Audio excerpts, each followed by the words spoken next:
So for a little while now, I've been trying something new with my drums that I've really been enjoying. As opposed to just having a total drum bus, which I still have, I've separated my drum sound into two different buses.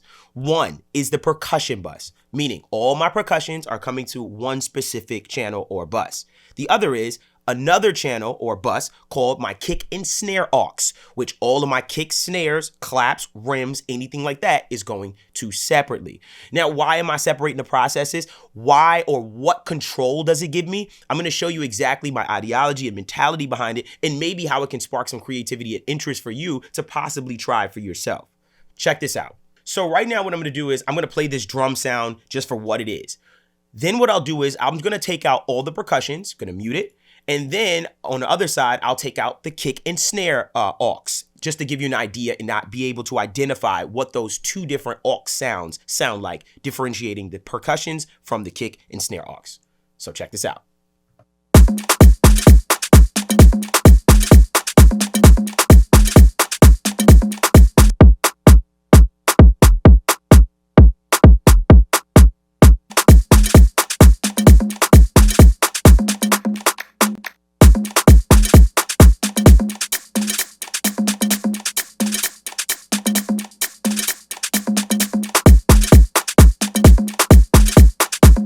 Okay, so when I listen to those two sounds, as far as that percussion aux versus the kick and snare bus, what I realize is this.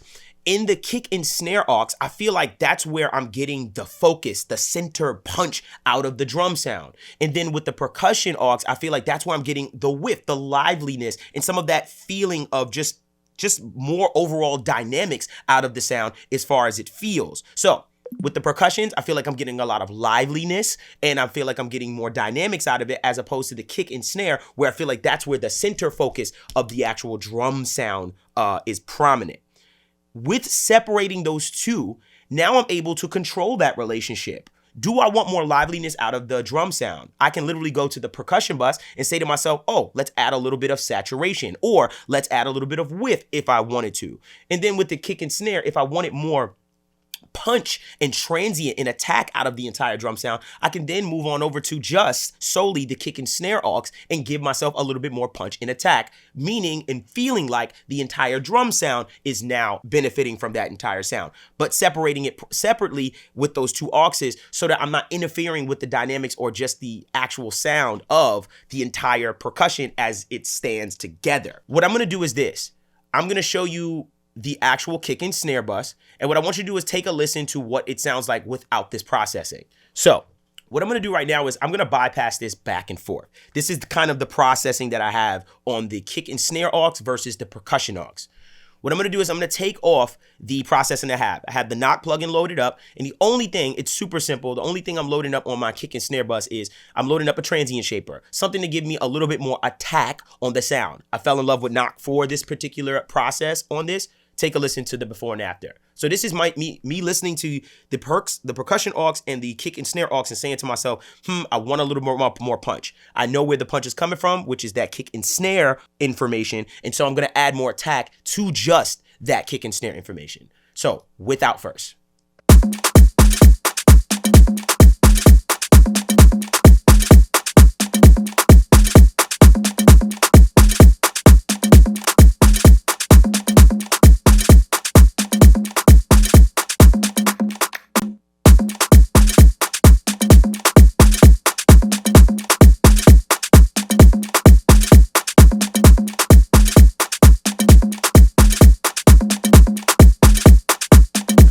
To me, when I'm bypassing that back and forth, I'm getting more out of the entire drum sound from a perception standpoint. But really, all I'm affecting is the kick and snare. And I'm just adding a bunch more attack, which is not a term or a sentence, but I'm adding a lot more attack to that particular to those particular sound sources as far as all the kicks and snares. And so it's giving me an overall drum sound that feels a little bit more punchy and more upfront and in my face. So when I want more out of the drums from a center focus, upfront, prominent standpoint, that's when I go over to my drum bus as far as the kick and snare aux separately and give myself a little bit more of that with the transient shaper. That's all I usually do on that.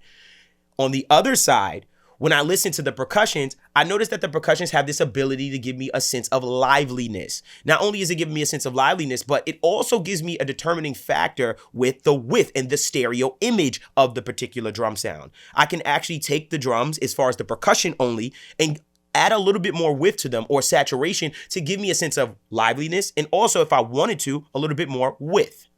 Check this out. What I'm going to do is this. I'm going to turn this particular knob all the way down. And again, I'm using knock for this process. And it's the only plugins I'm using for this particular thing. I'm going to turn the saturate thing knob all the way down. And I'm going to turn it up. Remember, I'm only affecting the percussion of the sound. I want a little bit more liveliness out of it. That's my goal. Check this out.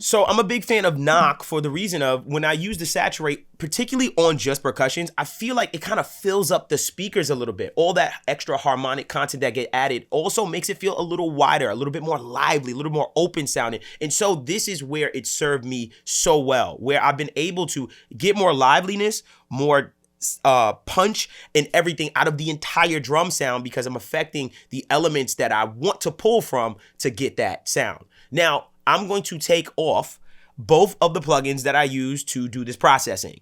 And I want you to listen to the before and after. So without first.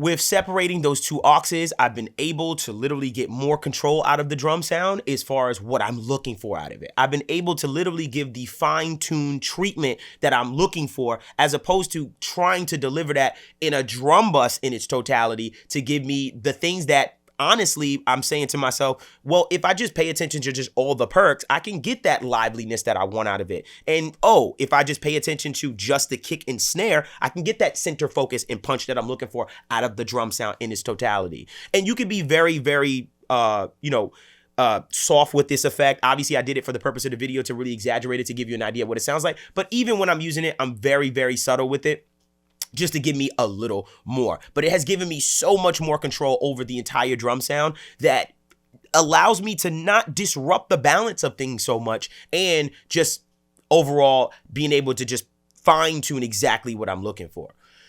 Granted, you can also look at it from a sense of just the faders. If you have control over the entire drum sound in a sense of, dang, I just want more percussion. So I just go to the percussion aux and I turn up the percussion. Or, dang, I wish I had a little bit more kick and snare. I can go to the kick and snare aux and just move it. It's just been a really big game changer for me, just as far as workflow, but also just maximizing my control later down the line. If I feel like, oh, I wish I just had a little bit more liveliness out of the record, as opposed to turning up the entire drum aux. Now I just turn up a little bit of the perc aux, and that perc aux just gives me a little bit more fun and a little bit more width and saturation and sound within the whole thing because I've saturated and things of that nature.